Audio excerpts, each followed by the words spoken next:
اللهم يا من روعاتنا يا الله. يا رب. ادعوا ادعوا. الله. يا ربي. أنا رهف شمالي من غزة، عمري 20 سنة. بصراحة أخذ لي وقت عبال ما قعدت أتذكر أنا شو كنت بعمل قبل.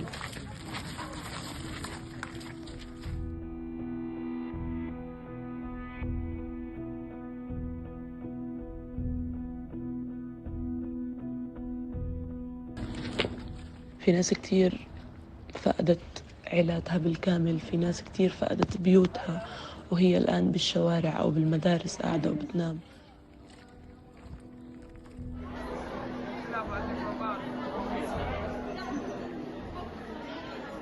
صرنا شوية الساعة 5، كمان نص ساعة بالضبط رح نتحرك من المستشفى.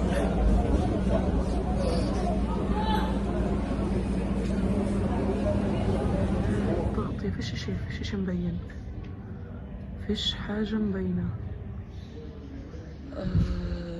بتمنى تخلص الحرب وارجع لحياتي الطبيعية. بس امبارح كنت في حوار انا واصدقائي بقولهم شو بتتوقعوا، شو حاسين، شو.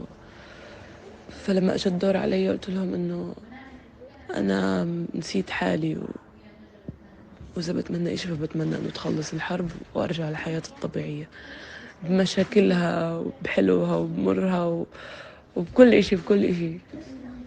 هذا مركز مدينة خان يونس، حيث تم طلب من الناس الذهاب إليه قبل أيام. تم قصفه.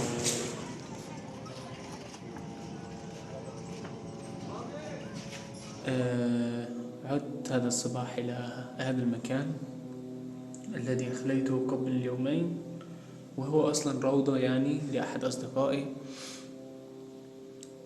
وليس آمنا لأنه بعيد قليلا عن مركز المدينة، لكن المكان الوحيد الذي يمكنني أن أحصل فيه يعني على بعض الهدوء.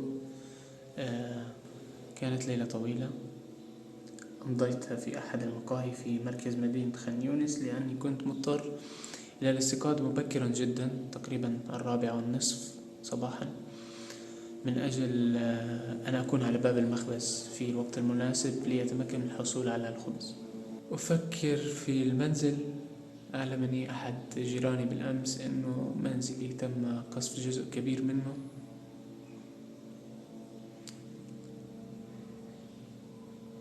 هنالك الكثير من الذكريات في ذلك المنزل.